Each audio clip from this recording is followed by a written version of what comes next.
Hello and welcome to the fourth webinar in this series presented by Optimized Thermal Systems. The topic of this webinar is optimization, cost, and health benefits of copper tube plate fin heat exchangers.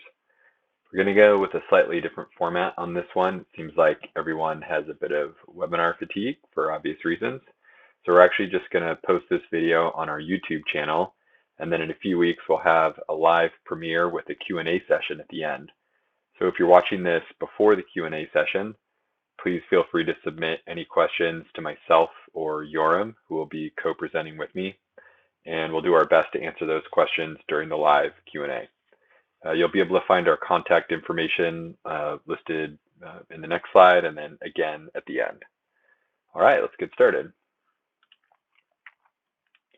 The material today has been prepared by myself, Darren Key, of Optimized Thermal Systems, and by Yoram Shabti of Heat Transfer Technologies. This has been done in conjunction with the Copper Development Association, and here's our contact information listed here. So please feel free to reach out with any questions you might have about the material presented here today, or about the upcoming webinars, or any other topics you might be interested in hearing about. Here's the contents of the presentation. I'll do a brief introduction of the webinar series itself, and then we'll discuss the benefits of copper, focusing on health benefits, specifically taking a look at the inherent antimicrobial properties of copper. Then we'll take a look at the evolution of copper tube fin heat exchangers and the gradual transition to smaller diameter tubes and the benefits of doing that. Then I'll discuss some recent success stories of 3 and 5 millimeter tube fin heat exchangers. Then I'll hand it over to Yoram to discuss the cost model, and he'll be taking a look at some of the same case studies that I'll be presenting. Introduction. As I mentioned previously, this is actually the fourth webinar in the series.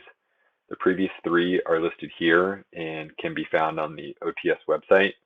Some of the fundamentals and evolution content that I'm presenting here today can be found in much greater detail in that webinar 1, which is a great resource for understanding the fundamental thermodynamics as well as the benefits of transitioning to a smaller diameter tube in a heat exchanger design. Webinar 2 discusses the construction methods and some of the equipment that's used in manufacturing tube fin heat exchangers. And then the third webinar discusses Coil Designer, which is a heat exchanger design software produced by OTS. Later this year, we'll also have 2 more webinars that we'll be releasing. Number 5, we'll discuss heat exchanger design for alternative refrigerants. And number 6, we'll discuss the impacts of frost on heat exchanger design. So if you've made it this far, presumably you know what a tube fin heat exchanger is, but just to make sure and to have it on record here, over here on the left, we have the heat exchanger tubes through which a working fluid, or commonly known as a refrigerant, will flow. These tubes are connected to one another with U-bends, these guys over here, and the heat transfer surface area is extended with the use of fins. So shown here is a fairly typical type of assembly with a copper tube and aluminum fin assembly, although there's many other materials that are common in industry. And then down here, there's an example of a tube fin heat exchanger that has copper tubes and copper fins. We'll take another look at that particular example later on in the presentation as we get into the antimicrobial benefits of copper. So what's our motivation?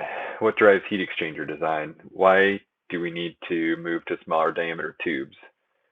Well, from a very high level, we typically want energy efficiency to go up.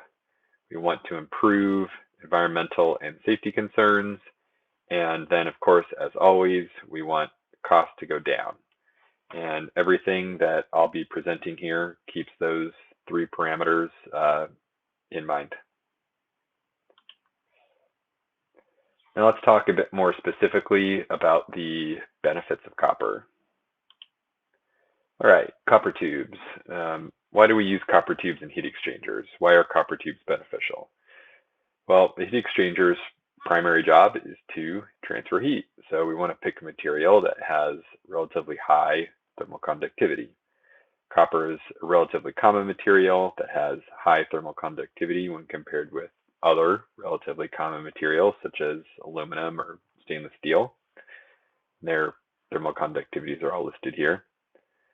Low thermal conductivity gives us a low wall thermal resistance and improves heat transfer between the working fluid inside the tube and the air on the outside of the tube. Copper also has natural antimicrobial properties that help it resist corrosion and biofouling. We'll get into a few reasons why this is important a bit later on. Copper is also compatible with all common refrigerants except for ammonia, and that includes new refrigerants that are coming online now and in the near future. Copper is also soft and pliable, which allows for the easy application of inner grooving or enhancements of the tube, which can help to improve the heat transfer performance of the tube. As we start moving into smaller diameter tubes, there are several benefits. Primarily, smaller diameter tubes have thinner walls and less internal volume. A thinner wall means that there's lower thermal resistance between the inner and outer working fluids, and less internal volume means there's less refrigerant charge. So small diameter tube can also withstand much higher pressures due to lower hoop stresses. So as we start to consider refrigerants such as a high pressure CO2 as the working fluid, moving to a smaller diameter tube can be quite useful. In fact, there are some copper alloys which can withstand up to 120 bar, which is it's an important tool to keep in mind and to have in your design toolbox when designing a high pressure system. Another benefit of moving to a smaller tube is reduced material costs. So, as the outer diameter and the wall thickness both get smaller, you just end up with less overall material in your tubes. And you'll see that come into play in Yorum's cost model.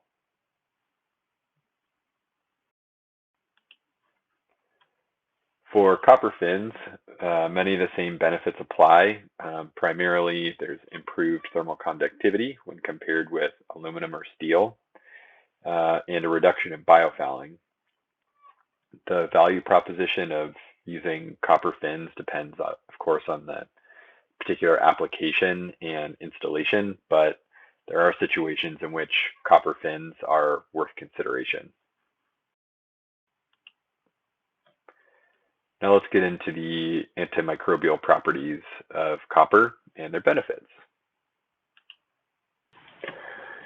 Copper has inherent antimicrobial properties which have been shown to suppress the growth of certain types of bacteria and mold. I have a couple images over here on the right that show the germination or lack thereof of various fungi on copper and aluminum samples. You can see for these three different types of fungi that there's positive germination on the aluminum samples and no germination on the copper. So the positive germination are these red and orange streaks across the aluminum sample, and then these dots here show that there was no germination on the copper samples. The EPA has actually granted a treated article exemption for copper alloys, which are at least 96.2% copper. One result of the ongoing coronavirus pandemic is the importance of indoor air quality in the mind of the general public. Of course, this is always forefront in the mind of a good HVAC designer, but the general public is perhaps finally starting to catch on to the importance of indoor air quality. Copper has been shown to suppress bacteria and mold growth, present on its surface, and that includes the SARS-CoV-2 virus, which is responsible for the COVID-19 coronavirus. I want to be clear that I'm definitely not making any claims that copper heat exchangers will protect you from COVID-19. That type of statement is far beyond my area of expertise, but the fact is that copper does indeed suppress harmful biogrowth. This treated article exemption actually applies to a wide range of HVAC equipment, such as ductwork, heat exchangers, which is our topic today, as well as drip pans. And you can look up that EPA registration number listed here for more details. Now let's take a look at a couple of studies using copper heat exchangers to improve indoor air quality. The first study was done at the Fort Jackson, South Carolina Army Barracks. In this study, heat exchangers were replaced in two nearly identical barracks, one with a copper unit and the other with an aluminum unit. Air samples were taken of outdoor air, vent air, and room air, and these samples were taken throughout the course of the study during both heating and cooling seasons. CFU per meter cubed, which is CFU stands for colony forming unit, which is a unit of measure used in microbiology. It was measured for each. As expected, the CFU was higher during the cooling season, and during cooling season when the evaporator has condensation on it, there's predictably more biogrowth. During the heating season and the cooling season, the barracks with the aluminum heat exchanger had a statistically significant higher CFU than the barracks with the copper heat exchanger. The next study was done at a New England middle school in which heat exchangers in 3 separate air handling units were monitored for any biogrowth. The baseline biogrowth mitigation strategy for the system was to use a combination of regular heat exchanger coil cleaning and ultraviolet germicidal irradiation, which is just UV light. In the first air handling unit, there were no changes made, so that means that the UV lights were left in normal operation, and the existing heat exchanger was used, which had copper tubes and aluminum fins. The second air handling unit had no UV lights, or at least the UV lights were turned off, and had a heat exchanger which had copper tubes, copper fins, and copper frame, and that's what you see here. In the third air handling unit, the UV lights were turned off, and the existing copper tube and aluminum fin coil was used. The results of the study showed that biogrowth on the heat exchanger was successfully controlled by copper tube and copper coils, even without the use of UVGI equipment. So the conclusions from these two studies is that copper does successfully suppress the fouling of coils, even without the use of UVGI. Copper heat exchangers can significantly reduce airborne fungal concentrations in a room when compared with aluminum assemblies.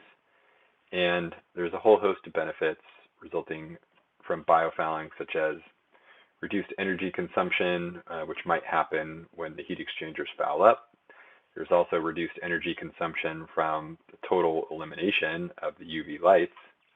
There's also reduced maintenance cost for the cleaning of the coils, and there's actually a total elimination of the maintenance cost for the UVGI equipment because that equipment can be eliminated entirely. So now we'll move on to a brief discussion of the evolution of copper tube fin heat exchangers. Here's our first order analysis of transitioning to smaller diameter tube fin heat exchangers. There's a lot going on here, and for a more in-depth discussion, I recommend, again, that you go back to webinar 1. But for the purpose of this webinar, in general, we want to be looking at this dashed line here, which is for finned round tubes. So On the x-axis, we have tube diameter in millimeters, and on the y-axis, we have air side surface density, which is the air side heat transfer surface area divided by the total envelope of the heat exchanger. Each square here on both of these curves represent the internal volume of the tube. And over time, we're going from right to left, which is to say that we're moving progressively towards using smaller and smaller diameter tubes. Current state of the art in industry is here in green, so sort of this 5 to 10 millimeter range here. Manufacturing capability is readily available in this 2 to 5 millimeter range, and then future heat exchanger designs are sort of in this less than 2 millimeter design range. So looking back at the internal volume, let's discuss the internal volume a bit more. If we use, let's say, a 7 millimeter tube as our baseline, and we compare that to a 5 millimeter tube, there's actually a 56% reduction in internal volume. And then if we go even smaller, down to a 3 millimeter OD tube, there's actually an 89% reduction in internal volume when compared to that 7 millimeter baseline.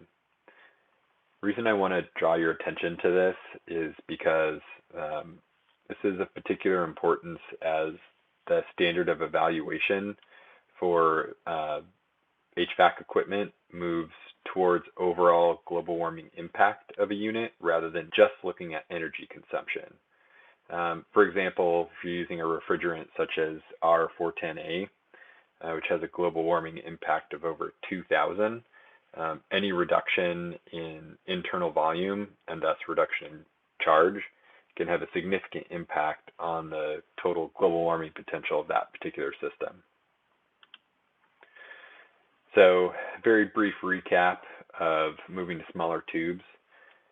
With smaller diameter tubes, you end up with more compact surfaces, so you end up with more heat transfer surface area per volume or per envelope of that heat exchanger. There's less overall material used for that heat exchanger, which feeds nicely into the cost model, which you'll see in a bit in Jorm's portion. There's also smaller internal volume resulting in less refrigerant charge, as we just discussed. There's improved hoop stresses, which allows for higher operating pressures. And the one thing, the no free lunch portion of it is to keep in mind is that as hydraulic diameter goes down, heat transfer coefficient goes up, which is a good thing. That's what we want. But friction factor also goes up.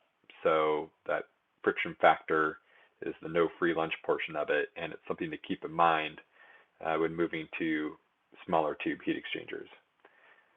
Luckily, a good heat exchanger design software tool such as Coil Designer can help you keep all this straight and help you optimize your heat exchanger design. So with that, I have to do just a brief plug for Coil Designer, which is highly customizable design, simulation, and optimization tool for a variety of types of heat exchangers, including tube fin, but not limited to tube fin. Coil Designer is produced by OTS, and I really highly encourage you to take a look at Webinar 3, which has a lot of information about the capabilities of Coil Designer. One update since Webinar 3 is the addition of a whole range of correlations for tubes which are less than 5 millimeters. So if that's something that you're looking to do, the software is ready to help you design that small diameter tube fin heat exchanger that I'm sure you've been dreaming about. All right, now let's take a look at some case studies of 3 and 5 millimeter heat exchangers. All right, so let's take a look at 2 case studies. The first will be a water heater study in which the client wanted to replace a 5/16 inch tube evaporator 5/16 is about 8 millimeters. Tube evaporator for a residential heat pump water heater with something in the 5 millimeter tube range.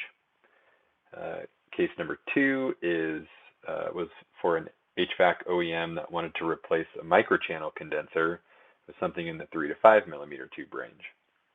The reason I picked these two particular case studies is that the first case is a sort of bread and butter example in which we go from a well-established state-of-the-art heat exchanger design and want to, for some reason or another, go to a smaller diameter tube. Maybe it's increased capacity that's desired, or a reduction in size or cost, some reason like that. Case 2 is a less common example where the client actually wanted to go from a microchannel heat exchanger to something in the 3 to 5 millimeter range. I wanted to highlight that an optimized tube fin design can, in certain cases, be competitive or, in fact, sometimes even dominate microchannel heat exchanger design. Okay, case 1, the heat pump water heater study. The goal of this study was to increase evaporator capacity of a residential heat pump water heater. The evaporator size was limited by the size of the enclosure, so the client did not want to redesign the equipment in any way and wanted it to be as close to a drop-in replacement as was possible. The original coil had 5/16 or about 8 millimeter copper tubing and aluminum louvered fins. The optimization goal was to maximize the heat load capacity while minimizing fan power. These parameters were put into the Coil Designer software along with a host of other design constraints as was specified by the client, and appropriate correlations were applied. And shown here is the Pareto comparison for this particular design study. This is a fairly typical output of what you might see for whatever your design parameters are. So in the case of this study, we're looking at heat load on the x-axis and fan pumping power here on the y-axis. So keep in mind these are normalized values, normalized to the baseline. So the baseline design sits here at 1,1. Everything in this curve made by these circles, that's this first curve here made by these circles, represents the capacity of that same baseline heat exchanger as you increase the fan pumping power. Each of these other squares represents a unique output by Coil Designer. 3 of the designs, that's design 1, design 2, and design 3, shown with these stars, were selected for additional analysis. Main difference in each of these curves, so note that there's sort of like 3 main curves here, 1, 2, 3. The main difference in these curves is that curve 2 had 2 rows of tubes, which was the same as the baseline design. This second curve had 3 rows of tubes, or 1 additional bank, and then this last one had 4 rows, or 2 additional banks. Design 1 was actually selected by the client because it had the highest heat load while still maintaining the fan pumping power as the baseline design. So if you go to that number 1 on the normalized fan pumping power and follow it as far as you can to the right, that's where you end up at design 1 on that particular Pareto front. Design 2, as you'll notice, has twice the fan pumping power, and then design 3 has 4 times the fan pumping power as the baseline design. As a result of this particular study, the client decided to build and test design 1. But before we move on to the results page, I wanted to draw your attention to what we're calling design 0 right here with this gold cross. That particular design was not of interest necessarily to the client based on the goals of this project. But when Yoram goes on to discuss his cost model, that's the design that he'll be looking at for the heat pump water heater example. The reason that design was selected for the cost model was closer to an apples to apples comparison for that cost model. Remember this design one had an additional bank of tubes, so it makes it less of an apples to apples comparison. So look out for that when Yoram presents his findings later on. All right, so here's a table with a quantifiable comparison of the designs that we just saw on that previous slide. So here's designs 1, 2, and 3, and various parameters and how they compare to that baseline design. Primarily, draw your attention to this design 1 has increased heat load, 32% more heat load capacity than the baseline design, which was one of the main goals of that study, and then it has the same fan pumping power, which was the other goal of that study. And then here's also design 0.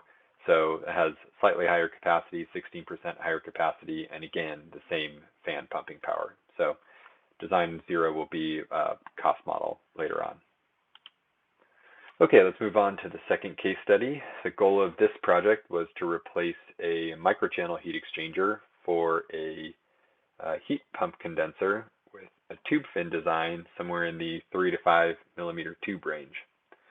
The reason the client wanted to do this was the microchannel heat exchanger was actually purchased from a third-party supplier, and the OEM wanted to bring that production back in-house since they already had the capability to produce tube fin heat exchangers in-house, but they did not have the microchannel capacity in-house. They wanted to see if something that they could build in-house could be reasonably competitive with a microchannel heat exchanger. And this particular study was actually for 2 separate systems. One was a 2-ton residential system, and the other was a 10-ton commercial system. So again, similar to the previous case study, constraints were that it had to be a drop-in replacement. So height, width, and depth all had to be within a certain envelope. Fin density had to be within a certain range. Refrigerant pressure drop and refrigerant charge all had to be such that it could be a drop-in replacement. And again, the optimization goal here is to maximize heat load and minimize airside pressure drop. So here's the Pareto comparison for that OEM heat exchanger design, similar to what we saw before for the other study. We have the baseline design again, so these are normalized values. So the baseline design is this star right here sitting at 1,1, and remember that's the microchannel heat exchanger design. And this particular study was done in 2 parts.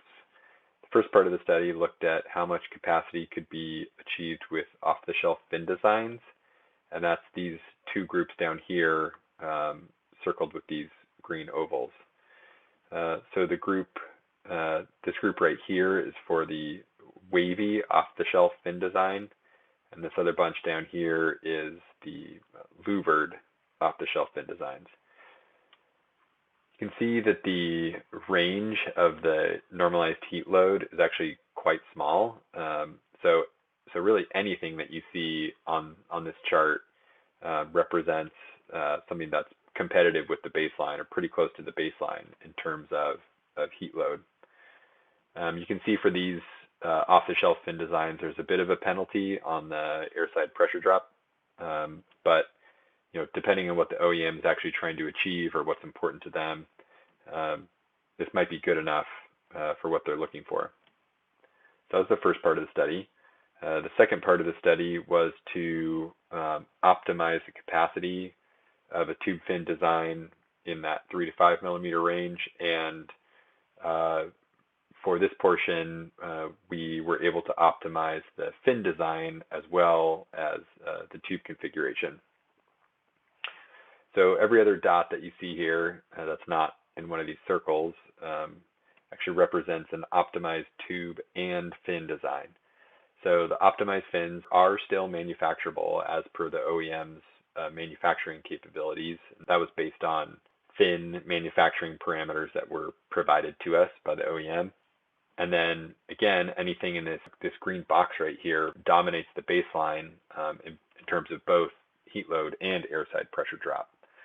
So the main takeaway here is that an optimized tube fin heat exchanger can in fact compete with a microchannel heat exchanger. Before I move on, you'll notice that same gold cross right here. And again, that'll be in Yoram's cost model. So when Yoram presents his cost model for this commercial heat exchanger, this is the heat exchanger that he's actually looking at. Here's the output for that 2-ton residential system, very similar to what you saw before for the commercial setup. I won't discuss it too much, but the main takeaway here is that, also with a smaller 2-ton system, there are designs with off-the-shelf fin designs that are competitive with the microchannel heat exchanger, and there are designs that, when you optimize the fin design, can actually dominate that microchannel heat exchanger baseline, represented with that star. Okay, now I'm going to hand it over to Yoram for the cost model. Hello everyone, my name is Yoram Shabtai and I am head of the consulting firm Heat Transfer Technologies. We specialize in the development of novel heat exchanger design, fabrication, and manufacturing processes.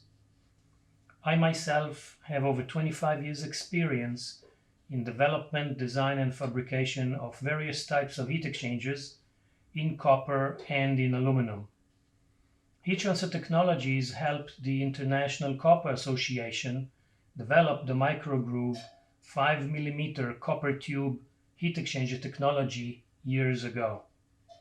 We have used our experience to develop this cost model covering round tube, plate fin heat exchanger, and aluminum microchannel heat exchanger. Cost comparison of 2 real-life case studies will be reviewed next. This slide covers the heat exchanger cost contributors. The main cost contributors are the materials, shown on top here, nitrogen and furnace in the case of aluminum heat exchanger, labor and equipment capital expenditure, which you will see in the next slides. The main cost contributors for each heat exchanger are highlighted in blue, as can be seen here in this section, and here for the comparison heat exchanger. We'll review the main cost contributors next. The materials cost breakdown is based on 2 inputs. One, the LME cost from December 2020, shown here, plus 30% fab, shown here, and purchase cost of aluminum microchannel tube from suppliers, which is shown here in this section. In the cost comparisons, the materials cost are for an annual production rate of 500,000 units. The LME cost price in December 2020 was $796 a kilo, or $362 per pound for the copper. The LME aluminum price was $2.05 a kilo, or 93 cents a pound. Adding 30% fab, which is common, provides the copper tube and aluminum fin cost of $10.35 a kilo, which translates to $4.68 a pound copper tube, and $2.46 a kilo, or $1.18 a pound aluminum fin. Braze rings are $28.028 each for copper and $0.01 for aluminum in high volume. Aluminum microchannel from Trumoni Aluminum Limited or from Peerless America is $4.24 per kilo, or $1.98 per pound, and the aluminum round clad tube that is used for manifold is $4.44 per kilo, or $2.01 per pound. For aluminum microchannel tube heat exchanger brazing, an inert atmosphere brazing furnace is required. For 500,000 units annually, a continuous belt furnace is desirable. The nitrogen consumption of such a furnace is in the order of 2,500 standard cubic feet per hour, which means 21 cents per heat exchanger. If natural gas is used as energy source for heating, the cost is calculated to be 25 cents per heat exchanger. Equipment capex is shown for round tube plate fin and for aluminum microchannel heat exchangers. For round tube plate fin, the main equipment in millions is hairpin bender, fin press, fin die, tube expander, tube and fin assembly, and return band brazing equipment. The equipment totals 1.55 millions, and dividing by 500,000 units results in 31 cents per heat exchanger. For aluminum microchannel heat exchangers, the main equipment consists of a manifold press, fin machine, fin die, tube and fin assembly equipment, and a continuous brazing furnace. The aluminum microchannel heat exchanger equipment totals 2.55 million. Divided by 500,000 units results in 51 cents per heat exchanger. The calculations consider a 10-year depreciation on capital expenditure. Case study cost comparison. A 516 tube 2x13 round tube plate fin evaporator versus 5mm tube 2x18 evaporator heat exchanger. The side plate or bracket, the fin and the tube mass are taken from OTS data.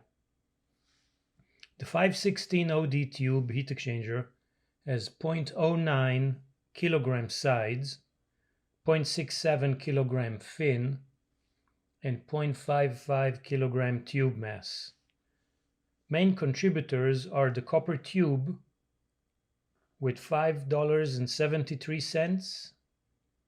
The fin cost is $1.64, and the braze rings are 73 cents. Labor described in this column is for one operator per machine or operation using standard hourly rate. The total for the 516-inch round tube plate fin evaporator heat exchanger is $12.60. The 5mm tube has 0.09 kilogram sides, 0.74 kilogram fins, and 0.45 kilograms tube mass. The main cost contributors are the copper tube with $4.67, the fins with $1.83, and the braze rings with $1.01. The total for the 5mm tube heat exchanger is $11.91. The second case study compares a commercial 59 tube aluminum microchannel condenser with a 136 3mm copper tube heat exchanger. The fin and tube mass are taken from OTS data. The manifold tube mass is calculated according to the tube diameter and wall thickness appropriate for the 32mm wide aluminum microchannel tube size. The manifolds are 1.06 kilograms, the fins are 8.54 kilograms, and the 32mm aluminum microchannel tubes or 8.5 kilograms. The main cost contributors are the aluminum microchannel tube with $36.06, the fins with $21, and the manifolds with $4.69. Aluminum brazing requires additional steps, namely degreasing, fluxing, drying, before brazing in a cab furnace. Core fluxing, drying, and brazing are usually performed on the same furnace belt as a continuous process, requiring minimal supervision. Labor varies per operation as shown. The total for the aluminum microchannel heat exchanger is $78.60. The 3 mm tube heat exchanger has 0.56 kilogram size, 5.9 kilogram fins, and 2.8 kilogram tube mass. The main cost contributors are the copper tubes with $21.02, the fins with $14.50, and braze rings with $3.81. The total for the 5 mm tube heat exchanger is $58.13. This concludes the cost analysis and comparisons section. Thank you. Thank you to Yoram for that detailed cost model. Just to synthesize some of those numbers for case one, which was the heat pump water heater evaporator, there's a 6% cost savings. And remember that that particular design actually had 16% higher heat load capacity than the baseline design. So although we tried to pick the closest apples to apples comparison to the baseline, it's important to keep in mind that that particular design was optimized for heat load and airside pressure drop. So if instead we were optimizing directly for cost while keeping heat load, pressure drop, envelope, things like that the same, then there's more than likely some additional cost savings to be had there. Similarly, for case study 2, the heat load capacity, if you remember, that's for the microchannel heat exchanger being replaced by a tube fin design. So the heat load capacity there was nearly identical to the microchannel heat exchanger. And even with that, there's a 35% cost savings when switching to that 3 mm tube fin design. So again, if we were to optimize instead for cost savings, it's quite possible that there would be additional cost reduction to be found there as well. Okay, thank you very much, Yoram. Before wrapping it up, I'd like to tease the next 2 webinars that will be coming out a little later this year. Webinar 5 will take a look at heat exchanger design for use with alternative refrigerants.